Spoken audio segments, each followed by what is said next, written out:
Chers compatriotes, il y a de cela quelques jours que j'avais sorti 2 vidéos successivement concernant le comportement de ceux qui représentent le roi Paul Biya alias Sud à l'ambassade du Cameroun. Donc je veux dire par là, ses serviteurs. J'aurais appris qu'après ces 2 sorties, ces vidéos, ils se sont engagés avec ordre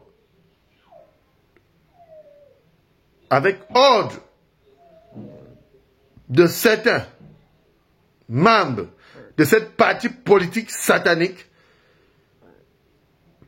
de chercher à nuire à ma personne. Donc ici, le commandant des forces révolutionnaires Ramon Kota, I love my Cameroon for life. Donc j'aurais appris que certains Camerounais qui travaillent à l'ambassade du Cameroun au Gabon ont eu à se rapprocher de mes proches pour se renseigner à mon sujet. Donc je les rappelle ici que le Cameroun n'appartient pas à une ethnie ou encore à un parti politique. Le Cameroun appartient à tous et c'est notre pays à tous. Et donc je voulais rappeler et je souhaiterais à ce que ceux-là puissent comprendre que c'est question de dignité et que s'il faut parler les affaires de notre nation, je ne cesserai donc pas de parler parce que j'avais déjà choisi ma manière de mourir en me mettant face à ces régimes criminels. Donc je continue à les rappeler que ceux-là qui pensent qu'ils sont au-dessus de certains Camerounais, que le Cameroun est à tous et que chacun devra prendre ses responsabilités.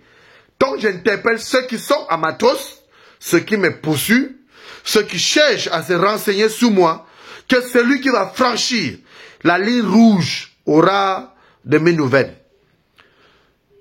Deuxièmement, nous voulons vous rappeler que ce pays n'est plus à vous et que ce pays est sous un volcan, que tôt ou tard, nous allons tous périr si ça vaut le coup.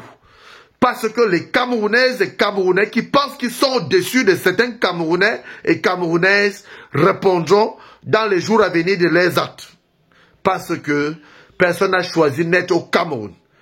Nous savons tous que ce papa est fatigué. Le roi Paul Biya alias Hitler.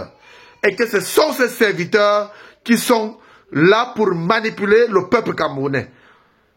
Nous avons plus de 37 millions de Camerounais qui comptent sous nous et qui savent que le mouvement pour la libération totale de l'Afrique, dont le Cameroun fait partie des pays qui doivent être libres, dont je suis commandant des forces révolutionnaires du Cameroun, de notre nation, nous n'allons pas baisser les bras et nous n'allons pas cesser de vous rappeler de quoi il s'agit et le pourquoi nous avons toujours pris l'initiative de défendre ceux qui sont diminués, ceux qui n'ont pas la voix, et c'est la raison pour laquelle nous sommes restés la voix des sans voix.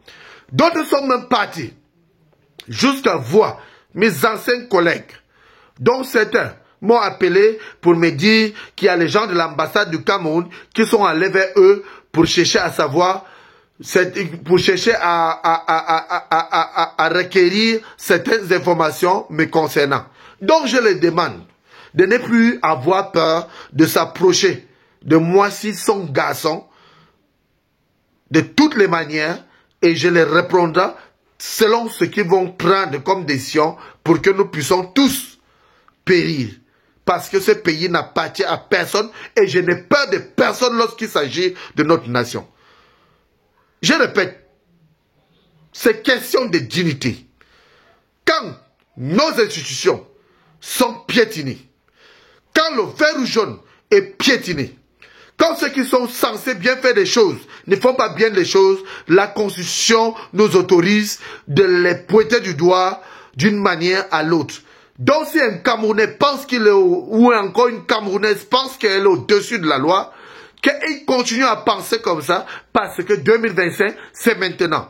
Donc les jours sont comptés ce régime criminel. Je réitère mes mots.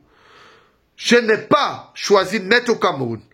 Et je n'ai non plus peur de mourir s'il s'agit de l'intérêt général de notre pays, parce que nous avons des millions de Camerounais qui veulent le changement, dont ils nous ont fait confiance, et nous allons continuer à fonctionner selon le désir de nos compatriotes.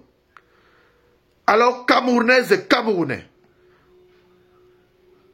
même ceux qui sont contre nous, nous vous rappelons qu'il y aura justice.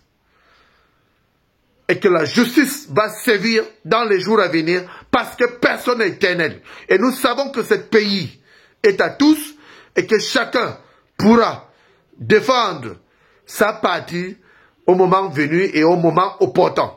Donc moi j'ai pour mission de conduire à la tête de notre nation les Camerounais conscients, valables, qui pourront nous représenter valablement sur le plan international comme sur le plan national. Alors pour ceux qui pensent qu'ils sont super camerounais ou hyper camerounais, je les rappelle que celui qui va franchir, je répète, la ligne rouge aura en face de lui le commandant des forces révolutionnaires Ramon Kota est l'homme à Cameroun avec ma clique. Parce que nous savons de quoi nous parlons et nous savons que nous avons déjà assez supporté et que nous ne pouvons plus continuer à supporter ces hommes sans cœur, ces hommes indignes, ces hommes sans dignité, ces hommes qui n'ont pas le respect pour l'humanité. Je profite à interpeller la communauté internationale, l'Union internationale, l'opinion internationale et l'opinion nationale dans tout l'étendue des territoires et dans tout le monde entier. Je les interpelle et j'attire leur attention parce que ça risque de passer à ce que nous avons toujours évité, le pire dans notre nation. Pour ceux-là qui pensent qu'ils peuvent nous manipuler, qui peuvent nous intimider, qui peuvent faire les arrestations arbitraires, nous sommes dans un pays de loi et d'un pays de droit, où chacun doit faire valoir ses droits. Alors, nous fonctionnons selon la constitution de notre pays. Et nous allons continuer à réclamer justice pour tous, partage et égalité, un vivre ensemble et vivre mieux, et la libération de tous les détenus politiques sans délai ni condition. Nous vous remercions.